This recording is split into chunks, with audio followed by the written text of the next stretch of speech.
Great good morning to all. I, Sumit Kumar Singh, welcome all of you in Magadputra UPSC YouTube channel.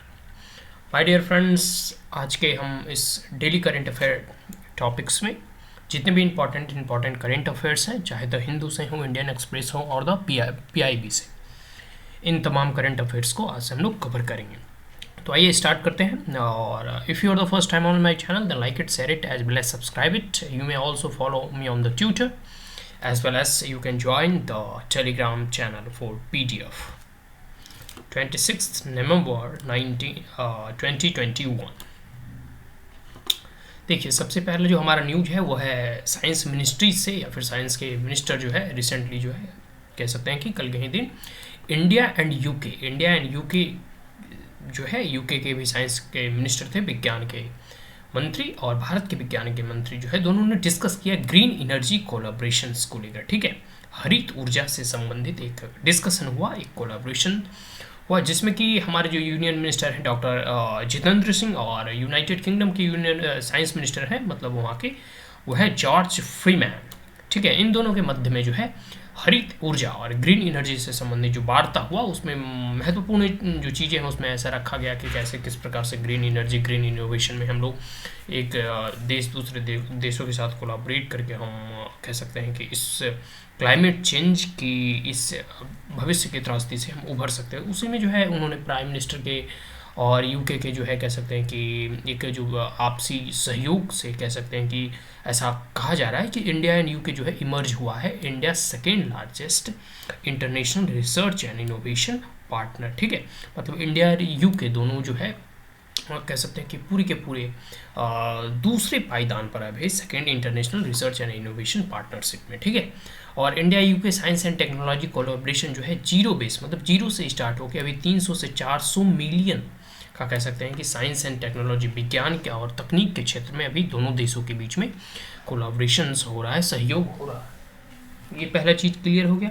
आगे India net zero journey, India की जो net zero का लक्ष्य रखा गया है, अभी रिसेंटली COP26 में जो है हमारे प्रधानमंत्री ने नेट जीरो का लक्ष्य रखा है कि भारत जो है आने वाले भविष्य में जो है 2070 तक नेट जीरो हो जाएगा. तो नेट जीरो की जो जर्नी है वो ऐसा ही नहीं हासिल होगी, इसमें बहुत सारे तकनीक, इनोवेशन और ग्रीन एनर्जी का सहयोग की आवश्यकता है, और इसमें इनोवेट की आवश्यकता है.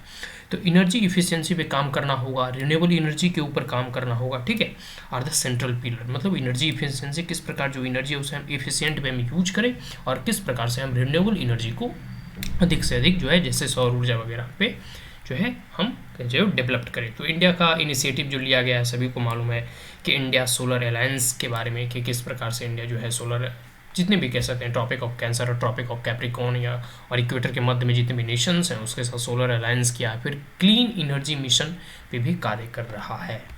ये चीज़ें हो गया. फिर आगे है वाइडली इलेक्ट्रीफाइंग, जैसे रेलवे वगैरह सब इलेक्ट्रीफाई किया जा रहा है. तो एंड यूज सेक्टर्स जो है जैसे एडवांस बैटरीज है, इस पर भी कार्य किया जा रहा है. PLI स्कीम्स वगैरह के तहत जो है एडवांस बैटरी से, या फिर कह सकते हैं कि सोलर पैनल को मैन्युफैक्चर इंडिया में करने के लिए बहुत अधिक जोर दिया जा रहा है.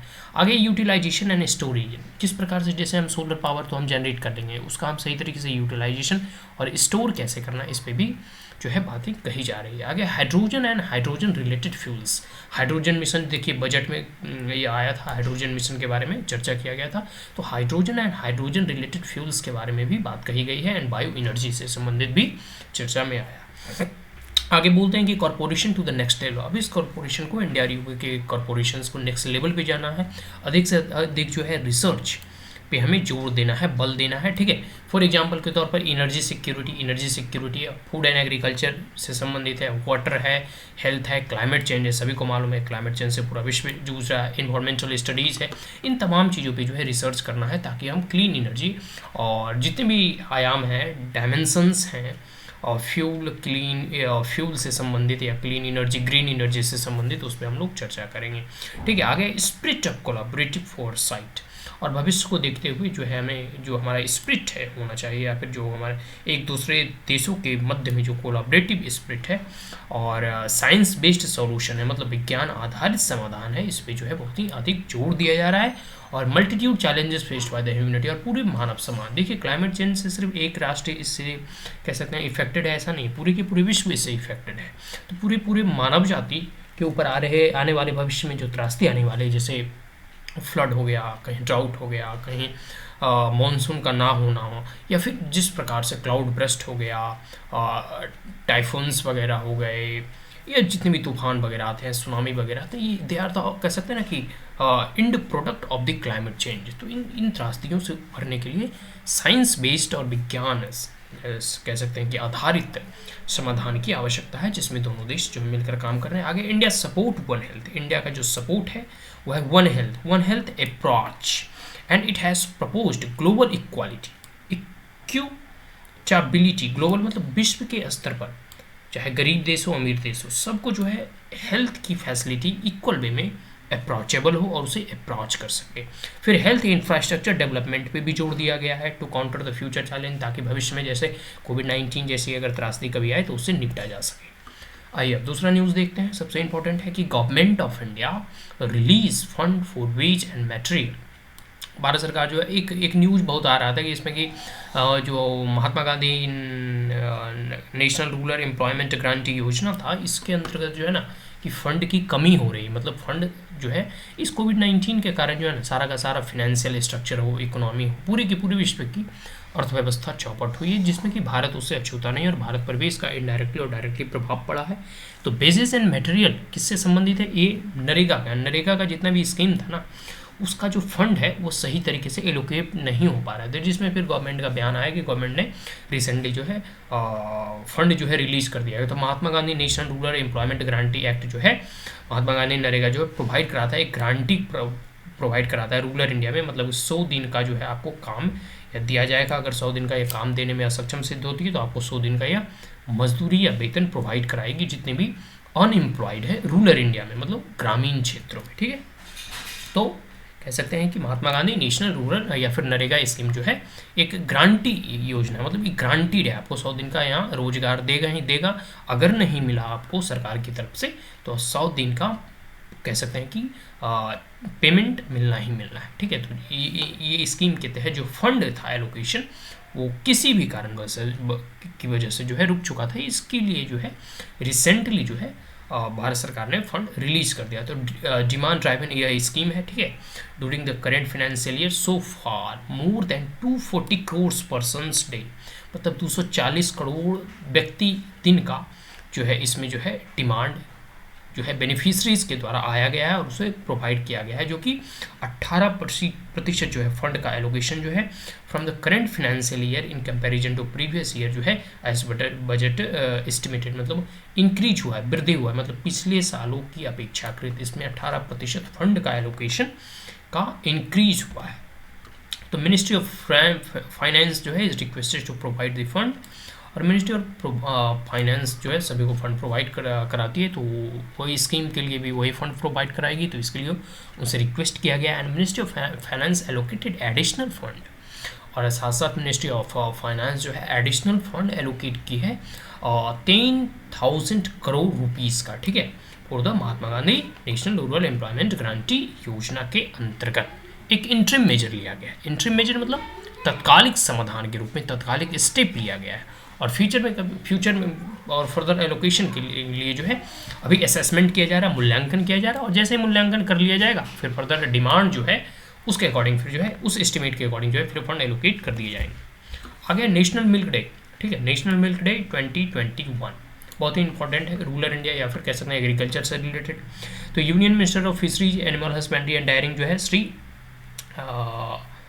प्रशुता Rupala to facilitate winners of Gopal Ratna award, एक गोपाल रत्ना अवार्ड जो है प्रोवाइड किया गया है। ठीक है, डायरी मिनिस्ट्री के द्वारा, जो कि नेशनल मिल्क डे के ऊपर जो है हर एक साल प्रोवाइड किया जाता है। इसमें जो है ना कि विनर्स जो होते हैं ना वो होते हैं best diary farmer rearing indigenous cattle और बफेलो ब्रीड, जो इंडिजीनियस होते हैं, जो कह सकते हैं कि भारत का कैटल है, मतलब हाइब्रिड नहीं, जो कि भारत का परंपरागत जो गाय है, जो कैटल है, जो पशु है, और जो भैंस है, बफेलो भैंस, उस ब्रीड को जो पालते हैं या फिर उसका आर्टिफिशियल इंसेमिनेशन टेक्निक के तहत जो है उसका रिप्रोड्यूस करने का प्रयास करते हैं, या उसे कंजर्व करने का प्रयास करते हैं, या फिर best dairy corporative milk producer जो कंपनी होती है, जो डेयरी कॉरपोरेटिव वगैरह चलाती है गांव वगैरह में या फिर ग्रामीण परिवेश में, उन्हें यह पुरस्कार दिया जाता है। फिर आगे है डेयरी फार्मर प्रोड्यूसर्स ऑर्गेनाइजेशन को यह जो है पुरस्कार दिया जाता है, इसमें लाखों रुपये का इनाम मिलता है।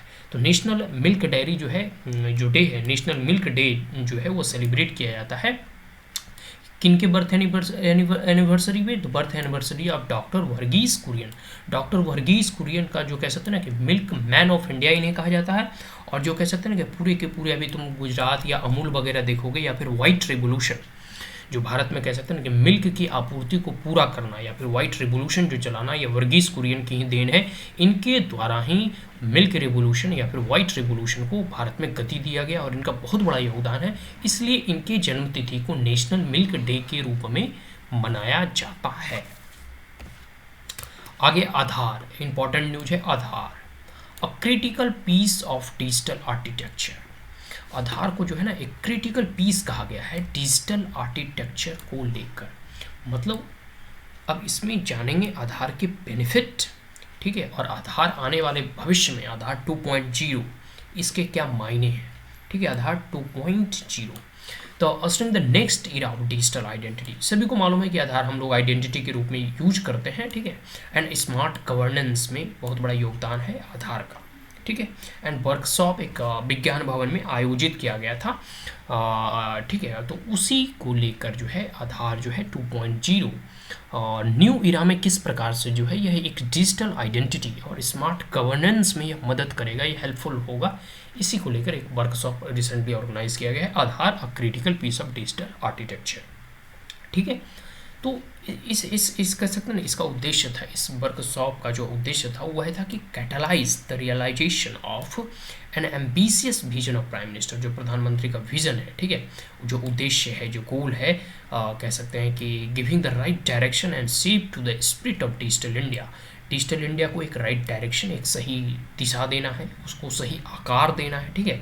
राइट डायरेक्शन मतलब सही दिशा, और राइट शेप मतलब सही आकार, जो जिससे कि हमारा जो भारत है, जो डिजिटल इंडिया है, वो एक सही रूपों में डेवलप कर सके। और किस प्रकार से यह गवर्नेंस में, हेल्थ में, एजुकेशन में। अब जैसे एग्जांपल के तौर पर देखिए, टेक्नोलॉजी इनेबल, ठीक है, टेक्नोलॉजी के आधार पर, तकनीक के आधार पर जो है बेटर सर्विस प्रोवाइड किया जा रहा है। एजुकेशन, अब जैसे इस एग्जांपल के तौर पे हम समझते इस कोविड-19 में स्कूल्स कॉलेज बंद हो गए, तो सारे के सारे एजुकेशन जो है ऑनलाइन चल रहे हैं, ऑनलाइन क्लासेस हो गया, ऑनलाइन ट्यूशन हो गया, ठीक है, सब ऑनलाइन चल रहे हैं। तो ये एक एजुकेशन में बेनिफिट हुआ कि नहीं, डिजिटली हम लोग एजुकेशन में जो है इस डिजिटल इंडिया के प्लेटफॉर्म को यूज कर रहे हैं। ठीक उसी प्रकार हेल्थ में एक टेली मेडिसिन सुने हुए, जिसमें कि आपको 24/7 जो है डॉक्टर वहाँ अवेलेबल रहते हैं, आप ऑनलाइन जाके उनसे कॉन्टैक्ट कर सकते हैं, उनसे पूछ सकते हैं अगर कोई प्रॉब्लम है घर बैठे।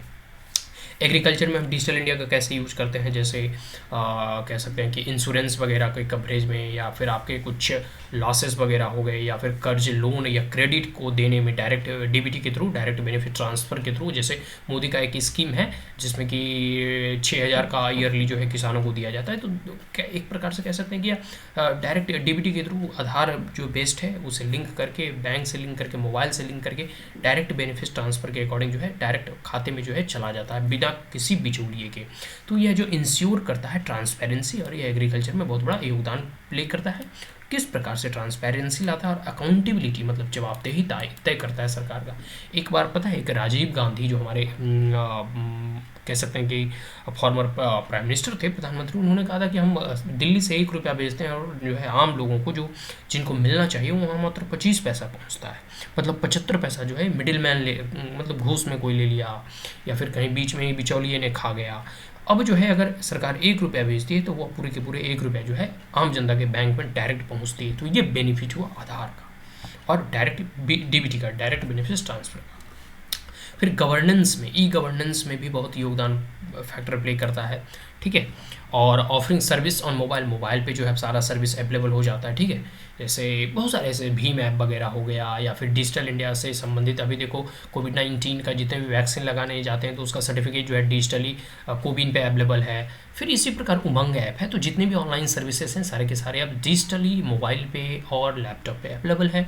और साथ साथ जो है कोई भी स्कीम के इम्प्लीमेंटेशन में जो है आधार का बहुत बड़ा योगदान है। जैसे आधार हो गया, यूपीआई हो गया, मनी ट्रांसफ़र जो होता है ना, फिर डिजी लॉकर हो गया, उसमें हम सारा अपना डॉक्यूमेंट जैसे आधार कार्ड, पैन कार्ड सब डिजी लॉकर में हम लोग रखते हैं, ठीक है। तो faceless and cashless and paperless governance में बहुत बड़ा योगदान देता है यह आधार, ठीक है। और डिजिटल इंडिया, ठीक है, लेज the foundation of strong, robust and secure digital India. और डिजी लॉक में जो है कोई भी व्यक्ति आपका डिजी लॉक जो है खोल नहीं सकता, क्योंकि उसका लॉकर आपके पास है। तो ये एक सिक्योर इंडिया, रोबस्ट इंडिया और एक कह सकते हैं strong India, strong digital India में बहुत बड़ा योगदान और फैक्टर प्ले करता है। जो मिशन है हमारा मिनिमम गवर्नमेंट और मैक्सिमम गवर्नेंस, मतलब कम से कम सरकार और अधिक कह सकते हैं ना कि गवर्नेंस अधिक हो, गवर्नमेंट कम हो। गवर्नमेंट कम होने का मतलब है कि जैसे पहले कोई भी काम होता था गवर्नमेंट के अधिकारी आपके पास आते थे, तो फिर वो होता था ना कि कुछ ले दे के, मतलब एक होता। अब है कि कुछ नहीं, अब बीच में जो जितने भी बीच में ये होते हैं, चाहे मिडिल मैन हो या गवर्नमेंट के ऑफिसर्स हो, एडमिनिस्ट्रेटर हो, उस सबको जो है साइड लाइन करके अब डायरेक्ट गवर्नमेंट और सिटीजन जो बेनिफिशरी है उससे कॉन्टैक्ट लिंक हो पाया है इस डिजिटल इंडिया के माध्यम से और इस आधार बेस्ड इनेबल होने से। तो materialise the idea of cooperative federalism, यह कॉर्पोरेटिव फेडरलिज्म जो है संघवाद की इस अवधारणा को भी ग्रास रूट तक ले जाने में बहुत बड़ा फैक्टर और योगदान प्ले करता है। तो take in the governance system, और इस गवर्नेंस सिस्टम में बहुत बड़ा योगदान प्ले करता है। बल्कि डॉक्यूमेंटेशन पहले होता है ना, बहुत सारे डॉक्यूमेंट वगैरह हमें जमा करने होते हैं। सिंपल से कुछ भी आप करवाने जाओ, एक गैस सिलेंडर लेने जाओ उसमें भतेड़ी डॉक्यूमेंट, एक बैंक खुलाने जाओ उसमें कैटा, तो सिंपल आधार कार्ड से डायरेक्ट बैंक में जाओ आपको खाता खुल जाता है। तो इस प्रकार से इतने डॉक्यूमेंट पहले जमा करने होते हैं तो माथा खराब हो जाता है, ये डॉक्यूमेंट लाओ, वो डॉक्यूमेंट लाओ, ये डॉक्यूमेंट लाओ, मतलब 36 प्रकार का डॉक्यूमेंट लाते ही लाते हालत ख़राब हो जाती थी। तो मैनुअल ट्रांजैक्शन को कम किया गया है, ठीक है।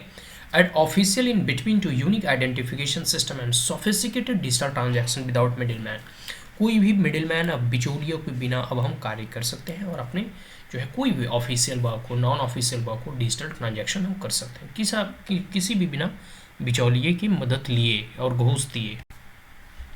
तो ये सिग्निफिकेंस है आधार 2.0 का, ठीक है, जहाँ हम लोग यहाँ डिस्कस करते हैं। तो श्री राजीव चंद्रशेखर जो है यूनियन मिनिस्टर है, वो आगे डिस्कस करते हैं कि रेगुलर कंसल्टेशन, ठीक है, रेगुलर कंसल्टेशन जरूरी है और डिस्कशन, ताकि हम आधार को और कैसे इम्पैक्टफुल बना सके पॉलिसी मेकिंग में और गवर्नेंस में, ठीक है। तो इन पोस्ट कोविड इरा में जो है world is offering a ट्रेमेंडस opportunity of growth in digital space. पूरे के पूरे विश्व जो है, जैसे अब एक देख सकते हैं कि अब जैसे कोविन की जो आइडिया है वो दूसरे देश भी के द्वारा भी इसकी डिमांड कही जा रही है कि किस प्रकार से कोविन जो ऐप है इसके माध्यम से आप यह ट्रेस कर सकते हैं कि वो व्यक्ति कहाँ है, किसे वैक्सीन फर्स्ट डोज लगा, किसे सेकेंड डोज लगा, फिर वैक्सीन की एसेसिबिलिटी, अवेलेबिलिटी या फिर वैक्सीन सेंटर। तो ये जो एक प्रकार से कह सकते हैं डिजिटल टेक्नोलॉजी के माध्यम से पूरे के पूरे विश्व में एक ऑफर मिल रहा है, जिस प्रकार भारत इसमें बढ़ चढ़ कर हिस्सा ले सकता है, अपना योगदान दे सकता है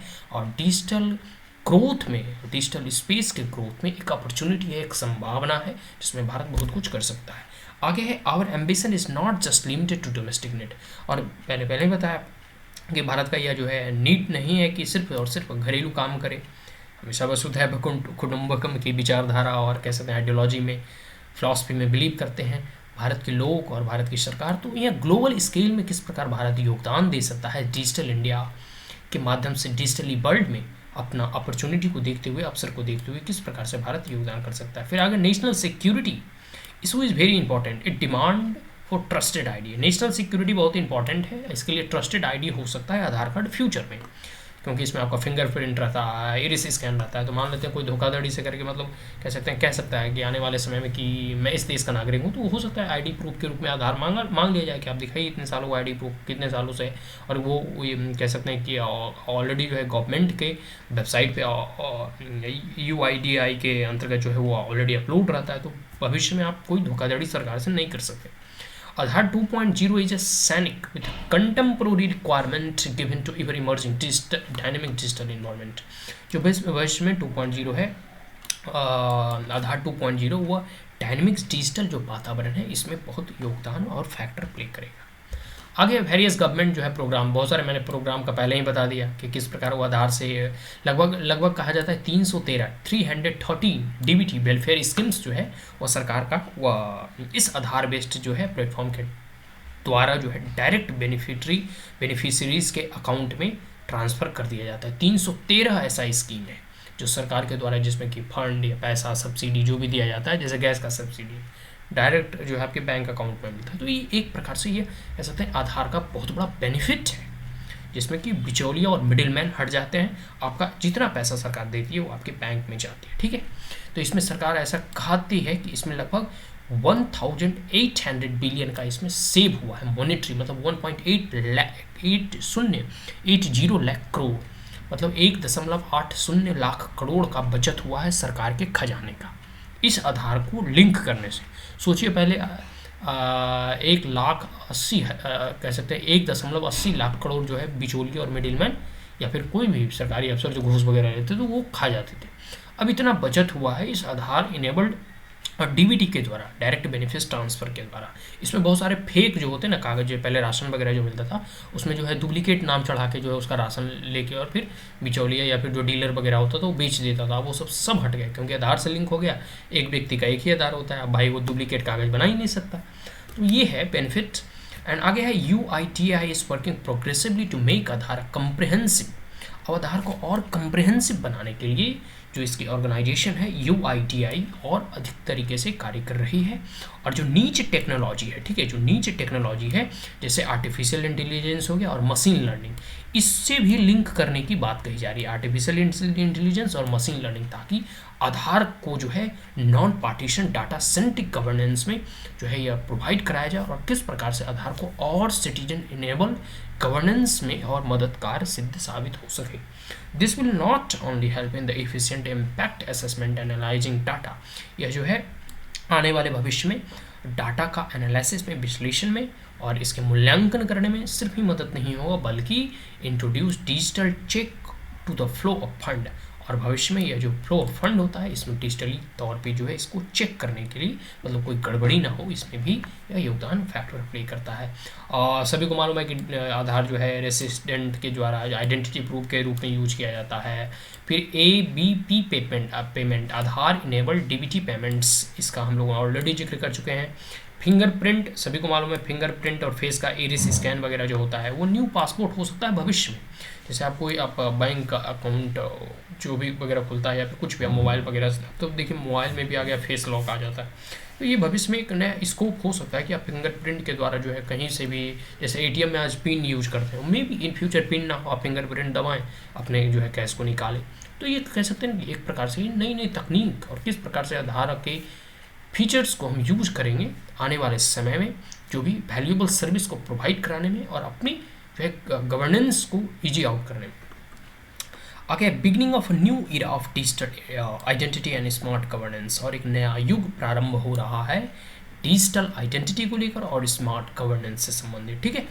basis of the insightful thought brainstorm idea new explored area for development of digital economy, और डिजिटल क्रांति, डिजिटल इकोनॉमिक, डिजिटल अर्थव्यवस्था। जैसे अभी बहुत सारे जो है ना इस कोविड-19 के बाद जो है बहुत सारे प्रोडक्ट हम डिजिटली मंगाते हैं, जैसे कुछ बुक्स मंगा लो, फ्लिपकार्ट से मंगा लो, अमेजोन से मंगा लो, कुछ मेडिसिन मंगाना, तो बहुत सारे ऐसे साइट्स हैं डिजिटली जो है ट्रांजैक्शन कर रहे हैं। तो डिजिटली इकोनॉमी में आधार का बहुत बड़ा योगदान हो सकता है आने वाले भविष्य में भारत को डिजिटल इंडिया और भारत के डिजिटल अर्थव्यवस्था को सुदृढ़ करने में। ये हो गया।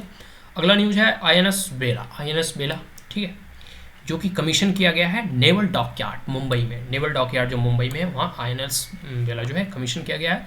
तो एक अनदर जो है एक माइलस्टोन कह सकते हैं कि कदम है जो इंडियन नेवी के द्वारा प्रोजेक्ट 75 में, इंडियन नेवी का जो है प्रोजेक्ट 75, मतलब जो हम स्वतंत्रता दिवस कह सकते हैं ना कि आज़ादी के 75वें वर्षगांठ मना है, इसमें मेक इन इंडिया के इनिशिएटिव के अंतर्गत जो है प्रोजेक्ट 75 रखा गया है, जिसमें कि बहुत सारे ऐसे चीज़ों को जो मैन्युफैक्चर किया जाएगा जो कि मेड इन इंडिया होगा। तो उसमें INS वेला भी एक बहुत ही इंपॉर्टेंट है, जो कि वेस्टर्न नेवल कमांड में जो है रिसेंटली जो है यह कमीशन हुआ है। And the submarine has advance stealth feature, इस सबमरीन में बहुत ही एडवांस स्लेथ फीचर्स हैं और long range guided torpedoes as well as antiship missile भी से यह लैस है, ठीक है। तो स्कॉर्पियन सबमरीन है, ठीक है, यह एक स्कॉर्पियन सबमरीन है जो कि एक्सट्रीमली पोटेंट प्लेटफॉर्म है, बहुत ही अच्छा प्लेटफॉर्म है, जिसके अंतर्गत जो है मैंने पहले बताया सेफ फीचर्स हैं, ठीक है, long range and guided torpedoes है as well as antiship missile मतलब किसी भी शिप को उड़ा सकता है और साथ साथ अपनी प्रोटेक्शन भी कर सकता है। These submarines have a state of the art sonar, and state of the art sonar से लैस है, सेंसर स्वीट है इसके अंतर्गत, परमिटिंग आउटस्टैंडिंग ऑपरेशनल कैपेबिलिटीज़, जिसकी मदद से इसकी जो ऑपरेशनल कैपेबिलिटीज है वो बहुत अधिक बढ़ जाती है।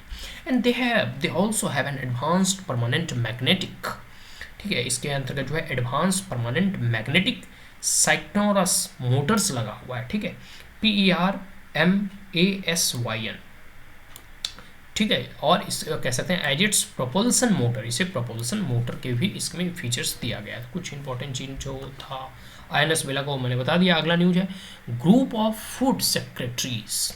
देखिए फूड सेक्रेटरीज का एक ग्रुप बनाया गया है जितने भी स्टेट सेंटर मिलके, जो कि कम्युनिटी किचन्स से संबंधित है। कम्युनिटी मतलब जो समाज के लोग होते हैं उससे संबंधित एक किचन मतलब जहाँ खाना व्यवस्था किया जाता है, और एक स्कीम जो आने वाले समय में लॉन्च किया जा सकता है।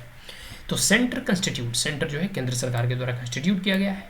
ग्रुप ऑफ फूड सेक्रेटरी जो कह सकते हैं ना, फूड सेक्रेटरी जो होते हैं ना मंत्रालय के, उसको सभी फूड सेक्रेटरीज को मिलाकर एक ग्रुप बनाया गया है, ठीक है, जितने भी स्टेट है, राज्य है और यूनियन टेरिटरीज है, ठीक है, और उसके साथ साथ सेंट्रल गवर्नमेंट भी, जो कि एक डेलिब्रेट फ्रेमवर्क बनाएगी कम्युनिटी किचन स्कीम की। जो आने वाले समय में अगर कम्युनिटी किचन स्कीम जो लॉन्च है, इसके लिए जो है एक डेलिब्रेट जो है फ्रेमवर्क तैयार करने की बात कही जा रही है, ठीक है। इसके अंतर्गत जो है क्या होगा कि simple, transparent and in the benefit of the deserving people, जो ऐसे हैं अभी भी भारत में कई लोग जो है जिन्हें सही रूप से न्यूट्रिशन फूड नहीं मिल पाता है, सही रूप से भोजन की व्यवस्था नहीं हो पाती है, बहुत लोग ऐसे हैं जो भूखे सो जाते हैं, इनके लिए जो है एक सिंपल, साधारण सा, ट्रांसपेरेंट मतलब पारदर्शी, कह सकते हैं कि जो डिजर्विंग पीपल है, जो सही मायनों में गरीब हैं, सही मायनों में जो पुअर पीपल है, उन्हें खाना की व्यवस्था की जाए। और न्यूट्रिशन बहुत ज़रूरी है। देखिए खाना एक खाते हैं सब लोग, लेकिन सही और बैलेंस डाइट ना मिले, प्रॉपर आहार ना मिले, तो खाना अपनी तरफ से हम लोग खा तो बहुत लेते हैं, बट एक प्रॉपर डाइट होनी चाहिए जिसमें कि सभी प्रकार का जो न्यूट्रिशन प्रोपोर्शनल वे में जो है अवेलेबल हो, जिससे कि हमारा शरीर जो है सही तरीके से उसका ग्रोथ हो सके और इसके साथ साथ डेवलपमेंट हो सके। तो request for collective resolve to run successful, आने वाले समय में जो है इसको रन अच्छे से तरीके से चलाने के लिए यह जरूरी है कि राज्य सरकार का इसमें सहयोग हो, और ये राज्य सरकार का सहयोग होने के लिए ही ये तमाम जो सेक्रेटरी है उसका ग्रुप बनाया गया है, ताकि ट्रांसपेरेंट रूप में जो है कम्युनिटी फूड प्रोग्राम जो कि proper nutritions to the children, pregnant women और फिर ओल्डर सिटीजन्स, या फिर कह सकते हैं जो वृद्ध लोग होते हैं, गर्भवती महिला होती है, बच्चे होते हैं, इसके पोषक आहार की इसमें जो है पर्याप्त मात्रा में इसको दिया जा सके, इसके लिए सरकार जो है कार्य कर रही है, ठीक है। तो it should be our resolve that the quality food grains, और जो क्वालिटी फूड ग्रेन्स है वो आम लोगों और जो गरीब पीपल है उस तक पहुंच सके, ठीक है, हु आर वल्नरेबल, और जो कि वल्नरेबल है, जो कि इससे कह सकते हैं कि इसमें इस वल्नरेबल कैटेगरी में आते हैं, स्पेशली जो वुमेन और चिल्ड्रेन, जो महिला होती हैं और बच्चे, ठीक है, उन तक जो है सही मात्रा में पहुंच सके, जैसे कि स्वयं स्लम ड्वेलर्स जो झुग्गी झोपड़ियों में रहते हैं, वर्कर्स हो गए, और इंडस्ट्रियल एंड कंस्ट्रक्शन साइट्स पे जो काम कर रहे होते हैं, जो सही तरीके से जिन्हें खाना वगैरह नहीं मिल पाता है, खाना मिलता भी है तो वो न्यूट्रिशन पोषक तत्व की उसमें कमी होती है, जिसके कारण जो है उनका सही रूपों में वृद्धि और विकास नहीं हो पाता है।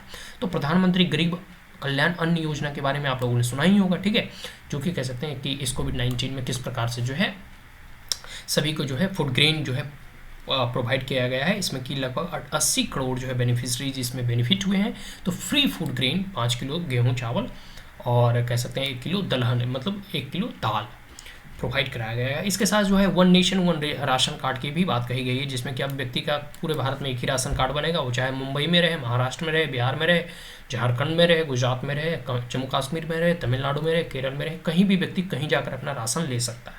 और ये लगभग 34 स्टेट में जो है इसको इम्प्लीमेंट कर दिया जा चुका है। तो ये कह सकते हैं कि एक जो माइग्रेंट लेबरर वगैरह होते हैं उसके लिए बहुत ही बेनिफिट का कार्य करेगा कि आप कहीं भी जाते हैं तो वहाँ अपने हिस्से का राशन उठा सकते हैं।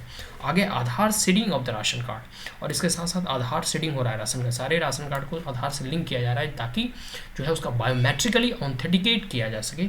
और इसमें जो है घपलाबाजी होता था ना, जो फ्रॉड और जो फेक राशन कार्ड बनता था, जो दूसरे का नाम से दूसरे व्यक्ति राशन उठा लेता था। कई ऐसे व्यक्ति हैं जो मर चुके हैं, उनके नाम से राशन जो है आ रहा है और आप कह सकते हैं मिडिल मैन, बिचौलिया वगैरह या डीलर वगैरह जो है खा जाता था, घपला कर लेता था। इससे जो है सरकार की बहुत क्षति होती थी और जो रियल जो गरीब पीपल हैं उसे उसको जो है सही रूपों में वहाँ तक अन्न नहीं पहुँच पाता था।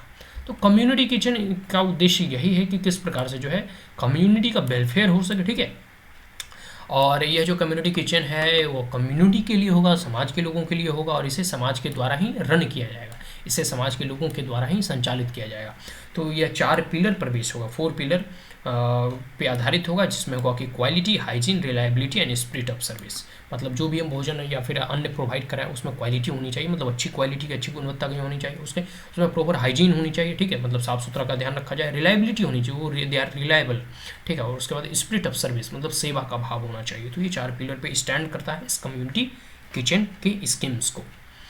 Again it will help to realise the goal and no one sleep hungry. और ये जो लक्ष्य है हमारे सरकार का या फिर भारत का कि कोई भी व्यक्ति भूखा ना सोए, इस लक्ष्य की प्राप्ति के लिए कम्युनिटी किचन के स्कीम्स को लॉन्च करना या इसकी अवधारणा, इसकी कॉन्सेप्ट बहुत जरूरी है। आइडिया टू मेक इंडिया आत्मनिर्भर in the meeting its food requirement, और इंडिया को आत्मनिर्भर बनाना है फूड रिक्वायरमेंट को मीट करने के लिए। अगला इंपॉर्टेंट न्यूज है insolvency and bankruptcy code IBC 2016 a game changer reform. देखिए आईबीसी के बारे में यहाँ बताया जा रहा है कि किस प्रकार से इंसॉल्वेंसी एंड बैंक्रप्सी जो रिफॉर्म हुआ था या फिर यह जो कोड आया था या फिर यह जो बिल आया था, यह कितना जो है गेम चेंजर है, कितना कह सकते हैं इसका सिग्निफिकेंस है। तो ये गेम चेंजर रिफॉर्म कहा जा रहा है, या आप कह सकते हैं गेम चेंजर रिफॉर्म इसलिए माना जा रहा है क्योंकि इसकी जो सक्सेस रेट है या फिर यह बहुत ही सक्सेसफुल हो चुका है, सक्सेसफुल लॉ हो चुका है insolvency resolution in the country, ठीक है। Hope the faster insolvency resolution enabled by the IBC will eventually pave the way for the bank to bring down the cost of credit। ये bank में कह सकते हैं कि बैंक को benefit किया है, इनका जो कॉस्ट ऑफ क्रेडिट है उसको कम करने में। कहने का मतलब है जो एनपीए वगैरह होता है ना, जो एनपीए वगैरह का किस प्रकार से जो लोग जो हैं दिवालिया हो जाते हैं। दिवालिया बहुत तरीके होते हैं, एक तो होते हैं कि जो सचमुच के दिवालिया होते हैं, जिनका इंडस्ट्री या फिर जिनका बिजनेस सही में डूब जाता है, जो सही में घाटे में चले जाते हैं, उनका इंडस्ट्री बंद हो जाता है। एक वो लोग होते हैं जो बैंक से तो बहुत कर्ज ले लेते हैं, लेकिन वो क्या करते हैं अपने कर्ज को जो है किसी दूसरे प्रॉपर्टी में, किसी दूसरे कह सकते हैं कि फंक्शन में या दूसरे किसी अन्य कार्य में लगा देते हैं और अपने आप को बोलते हैं कि हमारा बिजनेस तो डूब गया। तो इस प्रकार से जो है बैंक की जो कर्ज लेते हैं वो बैंकों को देने में आनाकानी करते हैं, डिले कर देते हैं। इसलिए जो बैंक का बैलेंस शीट है बहुत ही कह सकते हैं कि ख़राब स्थिति में चला जाता है।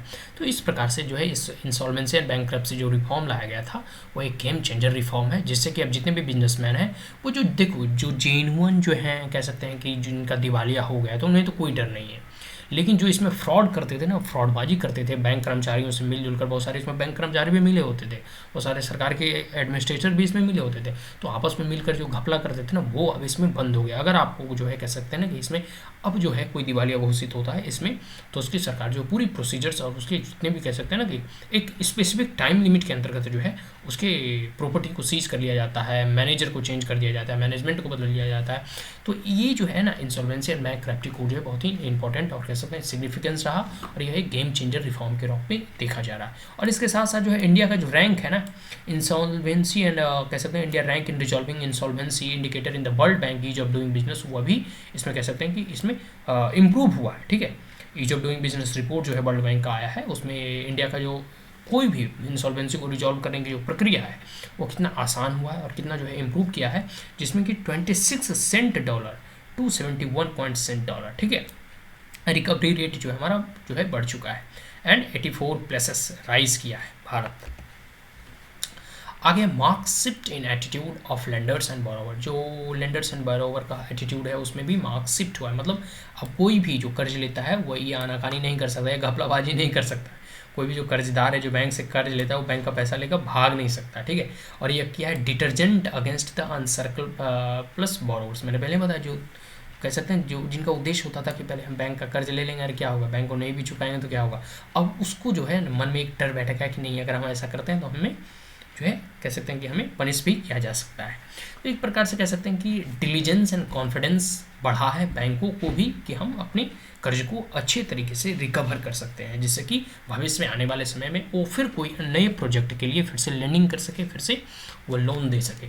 तो this has a big impact on saving job को सेव करने में, रिवाइविंग कंपनी को रिवाइव करने में, और क्रिएटिंग न्यू बैंकिंग अपॉर्चुनिटी को भी बनाने में इंपॉर्टेंट रोल फैक्टर प्ले करता है। तो 5 guiding principles for insolvency professionals, जितने भी इंसॉल्वेंसी प्रोफेशनल्स हैं उनको कह सकते हैं उनके कार्य करने की 5 बेसिक प्रिंसिपल्स हैं। सबसे पहला है इंटीग्रिटी, दूसरा है ऑब्जेक्टिविटी, तीसरा है कॉम्पिटेंसी, चौथा है कॉन्फिडेंशियलिटी, पांचवा ट्रांसपेरेंसी, ठीक है। तो ये सब जो है कह सकते हैं कि बैड लोन्स की जो अवधारणा थी, जो किस प्रकार एनपीए वगैरह बढ़ता है, वह इनोवेटिव आइडिया को लाकर और सेट ए बेंचमार्क सेट करके जो है लोन को जो है वापस लिया जाता है। आगे नोएडा इंटरनेशनल एयरपोर्ट, जो रिसेंटली प्रधानमंत्री मोदी के द्वारा लॉन्च किया है, या फिर कह सकते हैं इनका शिलान्यास किया गया है। तो Modi laid the foundation stone of the Noida international airport, Uttar Pradesh में, ठीक है। तो new India of the 21st century is a building one of the best modern infrastructure today. जो ये कह सकते हैं 21वीं सदी, लोग कहते हैं कि भारत की सदी होगी, और भारत की सदी तभी हो पाएगी जब वह इंफ्रास्ट्रक्चर के तौर पर अपने आप को खड़ा हुआ देख पाता है। तो कह सकते हैं कि आधारभूत की जो संरचना है उसे डेवलप करने के लिए, जैसे अच्छे सड़कें हों, अच्छे रेल नेटवर्क हो, अच्छे एयरपोर्ट हों, अच्छे 5 स्टार्स होटल्स हों, तो ये सब जैसे जैसे धीरे धीरे भारत में बढ़ेगा, इंडिया ट्रांसफॉर्म करेगा, और इंडिया जो है 21वीं सदी भारत की सदी होगी, और वह जो कह सकते हैं कि एक आधुनिक जो है इंफ्रास्ट्रक्चर की जो ज़रूरत है वह भारत धीरे धीरे उसमें डेवलप कराए। तो वही कह सकते हैं ना कि नोएडा इंटरनेशनल एयरपोर्ट आने वाले समय में दिल्ली का जो बर्डन है वह भी वह कम करेगा, ठीक है, क्योंकि नोएडा वगैरह दिल्ली एनसीआर में आता है, नेशनल कैपिटल रीजन में भी आता है, तो इसलिए भी उसका सिग्निफिकेंस बढ़ जाता है। तो this airport will make the entire reason a powerful symbol of national गति शक्ति मास्टर प्लान। जो नेशनल गति शक्ति मास्टर प्लान है उसके लिए यह जो एक सिंबल का काम करेगा, एक चिन्ह, एक प्रतीक चिन्ह के रूप में काम करेगा यह एयरपोर्ट। तो ये एयरपोर्ट जो है नया कह सकते हैं, सभी को मालूम है कि कोई भी इंफ्रास्ट्रक्चर प्रोजेक्ट वगैरह अगर लॉन्च होता है या फिर उसमें कार्य प्रारंभ होते हैं तो उसमें बहुत सारे लोगों को जॉब मिलता है। तो वेस्टर्न यूपी वाले लोगों को इसमें बहुत सारे रोजगार भी मिले होंगे, स्वाभाविक सी बात है। इसके साथ साथ जो है डबल इंजन ग्रोथ, कहने का मतलब है कि जहाँ उत्तर प्रदेश में भी है बीजेपी की सरकार है और यहाँ भी बीजेपी की सरकार है केंद्र में भी, इसलिए डबल इंजन ग्रोथ की प्रधानमंत्री हमेशा बात करते रहते हैं, ठीक है। आगे है इसमें, आगे कहते हैं कि खुदरा artisans, Meerut sport industry and Saharanpur furniture, brass industry of Moradabad, Agra footwear and petha industry. ये सब देखिए कोई एक पार्टिकुलर लोकल फॉर वोकल के बारे में जब आप पढ़ेंगे तो खुदरा से अगर रिलेटेड आ गए तो वहाँ आर्टिशंस, मेरठ में स्पॉट इंडस्ट्री है, सहारनपुर में फर्नीचर से पॉपुलर है, ब्रास इंडस्ट्री है मुरादाबाद में, और आगरा में है फुटवियर चप्पलों का, और पेठा industry.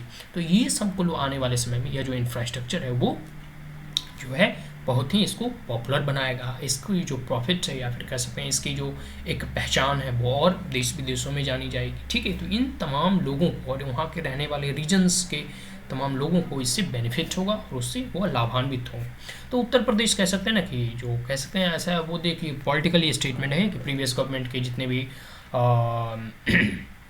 Uttar Pradesh which was shown fostering by the previous government is making its mark not only nationally but also internationally. खैर ये पॉलिटिकल स्टेटमेंट है, इसमें हम लोग नहीं जाते, लेकिन कोई भी जब इंफ्रास्ट्रक्चर लॉन्च होती है तो वह सिर्फ और सिर्फ राष्ट्रीय स्तर पर ही नहीं बल्कि अंतर्राष्ट्रीय स्तर पर भी उसका एक महत्व मिलता है। और एयरपोर्ट तो जानते ही हैं कि इसमें देश विदेश के लोग जो है आते जाते रहते हैं। नोएडा अपने आप में कह सकते हैं एक मिनी दिल्ली है, जिसमें कह सकते हैं उसका वहाँ जो है एक कह सकते हैं सिविलाइज्ड कॉलोनी वगैरह जब आप देखेंगे नोएडा वगैरह, हम लोग तो जाते रहते हैं नोएडा सेक्टर 37 या फिर जहाँ भी, तो नोएडा को देखेंगे एक प्रकार दिल्ली से मतलब दिल्ली के समानांतर में है, पैरेलल में। एनसीआर में आता है तो होना भी चाहिए, और आने वाले भविष्य में बहुत लोग जो अब दिल्ली वगैरह में तो ज़मीन वगैरह मिलती नहीं है, तो सब लोग नोएडा में रह रहे हैं। नोएडा में रहने के लिए कह सकते हैं कि जितने भी वहाँ के कॉमन लोग हैं ये अभी एक भी जान सकते हैं कि हाँ एयरपोर्ट की फैसिलिटी अवेलेबल है, आप इंटरनेशनली कनेक्ट है, आप किसी एक देश से दूसरे देश वहाँ से जा सकते हैं, तो ये बेनिफिट होता है। ठीक है, तो एयरपोर्ट की कनेक्टिविटी से आप इंटरनेशनली लिंक हो जाते हैं पूरे के पूरे वर्ल्ड मैप पर। आगे infrastructure is not a part of राजनीति politics but for us part of राष्ट्रीय नीति। प्रधानमंत्री मोदी कहते हैं कि इंफ्रास्ट्रक्चर उनकी राजनीति का हिस्सा नहीं है बल्कि राष्ट्र नीति का हिस्सा है। ठीक है, नेशनल पॉलिसी और nation building. Reform in the UN security council, ये देखिए हमारे जो है ना वाइस प्रेसिडेंट हैं, उनके द्वारा vice presidents M Venkaiah Naidu के द्वारा उनको जो है एक समिट में, ठीक है, बोलने के लिए या फिर अपना एड्रेस करने के लिए बुलाया गया था। तो यूएन सिक्योरिटी काउंसिल में वो रिफॉर्म की बात करते हैं कि यूएन सिक्योरिटी काउंसिल में जो है अब रिफॉर्म की आवश्यकता है। सभी को मालूम है कि international United Nation of organisation जो है द्वितीय विश्व युद्ध के बाद जो है कह सकते हैं लीग ऑफ नेशन के बदले ये यूनाइटेड नेशन बना। लेकिन एक कह सकते हैं समय के बाद कई साल बीत चुके हैं द्वितीय विश्व युद्ध के गुजरते हुए, कह सकते हैं कि लगभग कई एक दशक बीत चुके हैं। तो ये समय के साथ इसमें भी परिवर्तन, इसमें भी रिफॉर्म्स की आवश्यकता होती है। हालांकि कई एक रिफॉर्म्स लिए गए हैं but according to changing of the time, changing geopolitical relations और कह सकते हैं कि चेंजिंग जियो पॉलिटिकल डायनेमिक्स, और जैसे इंडिया अपने आप में एक उभरता हुआ नेशन है, ठीक है, तो इसको देखते हुए जो है यूएन में जो है रिफॉर्म्स की आवश्यकता है। और इसी को लेकर जो है हमारे vice president M Venkaiah Naidu ji जो है कह रहे हैं कि अब जो है यूएन में जो है एक रिफॉर्म्स की आवश्यकता है और भारत में को भी जो है परमानेंट सिक्योरिटी काउंसिल में जो इसे वीटो पावर मिलना चाहिए। तो challenges of the contemporary world can not be addressed with the system design to deal with the challenges of the past. कहने का मतलब है कि जो पास्ट में देखिए, जो पास्ट में कहने का मतलब द्वितीय विश्व युद्ध के बाद जब लीग ऑफ नेशन को बदलकर यूनाइटेड नेशन बना, तो उसमें कह सकते हैं कि जो वो पास्ट का अब चैलेंज हो चुका है, जो उस वक्त की जो चैलेंजेस थी वो अब का नहीं है। अब वर्तमान में जो कंटेम्प्रोरी चैलेंजेज हैं वो टोटली डिफरेंट है एज़ कम्पेयर टू 1950। तो 1950 की जो चुनौतियाँ थी और यहाँ 2020 और 25 के आने वाली चुनौतियाँ जो होंगी वो टोटली जो है डिफरेंट होगी। तो इसलिए ज़रूरी है कि समय के साथ जो है ये सिस्टम को भी इस प्रकार से डिजाइन किया जाना चाहिए ताकि जो कंटेम्प्रोरी चैलेंजेज है उससे डील किया जा सके। एंड विदाउट पीस डेवलपमेंट सफ़र। आगे कहते हैं पीस जरूरी है विकास के लिए, अगर पीस नहीं होगा तो विकास जो है अवरुद्ध हो जाएगा, सफ़र करेगा। Lack of development creates fertile ground for violence and instability. अगर सही रूप में अगर कहीं विकास ना हो तो वहाँ पे जो है वो एक कह सकते हैं कि फर्टाइल ग्राउंड बन जाता है, एक उर्वरक भूमि बन जाती है जहाँ की अधिक हिंसा और अस्थिरता पनपती है। यह वाइस प्रेसिडेंट का कथन है।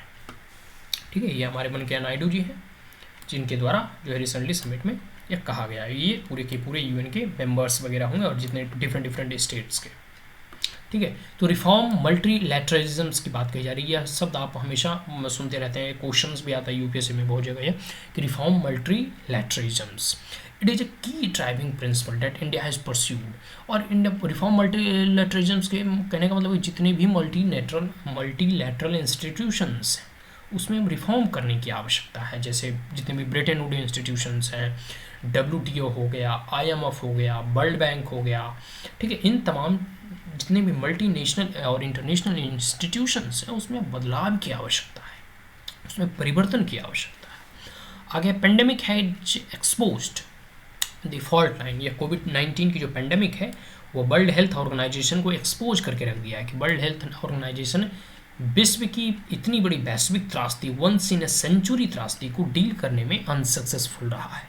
अनरिलायबल ग्लोबल सप्लाई चेन को भी बाधित कर दिया है। ठीक है, इनइक्विटेबल डिस्ट्रीब्यूशन ऑफ वैक्सीन को कह सकते हैं कि जैसे जितने भी अफ्रीकन नेशन है या फिर जितने भी डेवलपिंग नेशन है वो वहाँ जो है सही रूप में वैक्सीन अभी तक भी नहीं पहुँच पाया है। तो वैक्सीन की अपर्याप्त मात्रा में अवेलेबिलिटी और unequal distribution among the Nations. तो ये एक प्रकार से कह सकते हैं कि जो ये कंटेम्प्रोरी चैलेंज है जो कि वर्ल्ड हेल्थ ऑर्गेनाइजेशन या फिर यूनाइटेड नेशन इन तमाम चैलेंजेस को डील करने में अनसक्सेसफुल रहा है। Need for global solidarity and strengthen multilateralisms. और ज़रूरत है कि ग्लोबल सोलरिटी मतलब आपस में सहयोग बढ़ाया जाए और जो भी जितने भी मल्टीलैटरल इंस्टीट्यूशंस हैं उसे स्ट्रेंथन किया जाए। एंड नोटिंग दैट री imagine post pandemic world will make profoundly different demand from the multilateral system. और ये कोविड-19 के बाद की जो दुनिया होगी और पूरे के पूरे कह सकते हैं मल्टीलैटरल सिस्टम से एक डिफरेंट डिमांड करेगी, डिफरेंट मांग करेगी, जो इतिहास या फिर कह सकते हैं भूतकाल से, पास्ट से टोटली डिफरेंट होगा। अब डिजिटल इंडिया पे अधिक फोकस किया जाएगा, डिजिटल इकोनॉमी पे अधिक फोकस किया जाएगा, तो इन तमाम चीज़ों से आप समझ सकते हैं। He highlighted 4 important area for international economic cooperation. यह जो है इंटरनेशनल इकोनॉमिक कॉरपोरेशन से संबंधित 4 ऐसे एरियाज़ के बारे में जो है इन्होंने कह सकते हैं कि हाईलाइट किया है, चिन्हित किया है, जिस पे जोर देने की आवश्यकता है, जिसमें कि सबसे पहला है resilient and reliable supply chain. किस प्रकार से कोई भी भविष्य में त्रासदी आए उसमें सप्लाई चेन बाधित ना हो, इस पर उन्होंने विशेष जो है जोर दिया है। हेल्थ सिक्योरिटी के बारे में, मतलब स्वास्थ्य संबंधित सिक्योरिटी के बारे में। Digital development, digital for development, किस प्रकार से डिजिटली डेवलपमेंट हो। और ग्रीन एंड सस्टेनेबल रिकवरी, जिस प्रकार से हमारी रिकवरी होनी चाहिए वो सस्टेनेबल होना चाहिए, सतत विकास हम कर सके। और ग्रीन, चाहे ग्रीन फ्यूल हो, ग्रीन एनर्जी हो, ठीक है, इन तमाम चीज़ों पर विशेष बल देने की बात कही जा रही है हमारे वाइस प्रेसिडेंट के द्वारा। आज के लिए इतना ही, हम ये करंट अफेयर जो है हम अब यहीं समाप्त करते हैं। If you are the first time on my channel, अगर आप हमारे चैनल पे पहली बार हैं तो इसे लाइक शेयर सब्सक्राइब जरूर करें। Also press the bell icon for more queries, more update daily current affair I will provide on my channel Magadhputra UPSC। ठीक है, you may also follow me on the twitter as well as join telegram channel for PDF। देखिए इसका PDF telegram channel पे available होगा, आप वहाँ जाके पढ़ सकते हैं। ठीक है, thank you once again, have a great day.